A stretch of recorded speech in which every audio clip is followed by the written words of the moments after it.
There is also a heightened police presence here outside of the building on High and Hatfield Street. And we also have here members of the Guyana Fire Service. We've also received information that there was a threat made to the international observers here of revoking their accreditation. That threat was made by Minister of Foreign Affairs Karen Cummings. One observer accredited by the Bar Association, Attorney at Law Selwyn Peters, reported that information to us. We've just been speaking with Owen Otter, who is the head of the Commonwealth Mission here to Guyana. He would not confirm or deny any of these allegations. We are outside the Ashmans building here in High and Hatfield Streets, and we will continue to bring you updates of the developments here as they unfold.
We're taking this opportunity to reach out to our followers and the Guyanese people right now.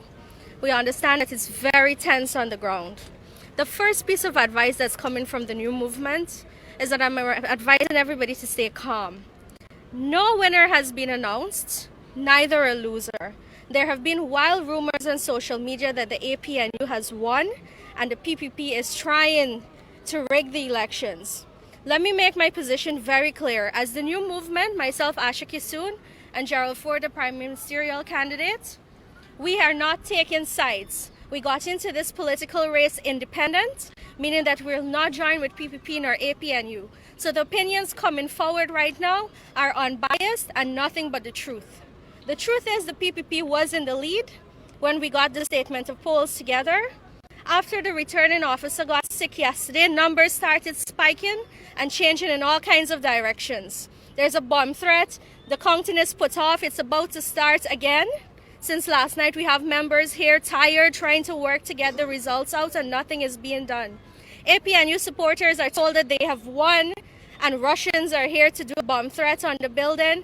They attempted to evict us from the building this morning, to no avail, because everybody said, listen, we're going to stand up for what we believe in and we're not moving from here because it must be democratic and democracy must prevail in Guyana.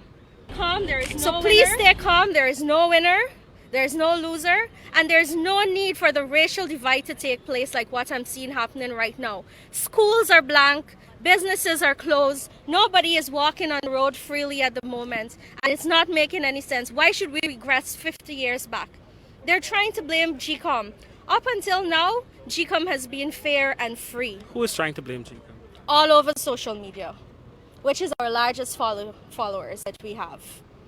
Some of the officials we heard speak this morning, we also heard them blatantly say, listen, GCOM is incompetent. Everything was going well with GCOM until the returning officer fell sick. We know that there's more at play. It's an obvious try at rigging. I will openly say it. Because you must call a spade a spade. If you're to be honest with a nation and move forward, you start with honesty. And the new movement does not stand for that. What have you been hearing directly from GCOM?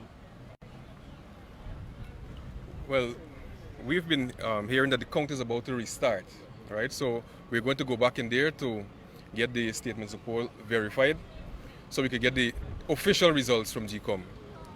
So that's the last thing. And as for the bomb, no word has been given back to us. Apparently it has disappeared. If there really was a bomb in here, would the building be like this? Where's the bomb squad? 1 person and 4 officers, really? Let us be real, Guyana. Let us not fall for tricks and lies and Russians coming in brought by the opposition leader. That's the latest word, please. I would urge everybody to remain calm in Guyana. Let us come together. Let us break the racial divide. We cannot keep going forward like this all the time. We got to stop it now. The younger people need to come up, need to be more involved in politics, and need to reject these racial doctrines and all these things being passed down by the older generation, and we need to move forward in this country. That's my message to you. Everybody needs to remember that when the results come out, regardless of who wins or loses, the Guyanese people still need to work together to go forward.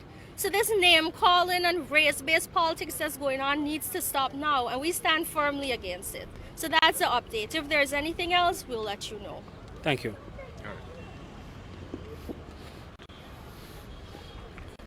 Presidential candidate and prime ministerial candidate of the new movement, Ms. Asha Kisoon, has made her party's position clear that they remain trusting in the GCOM process. Other representatives and presidential candidates of the other political parties contesting the March 2020 elections have been speaking with us over the course of this morning. Everyone wants the process, the GCOM process, which includes the verification of the votes in this district, which is District 4, to recommence and continue unhindered. We will continue to bring you updates of the developments here as it unfolds.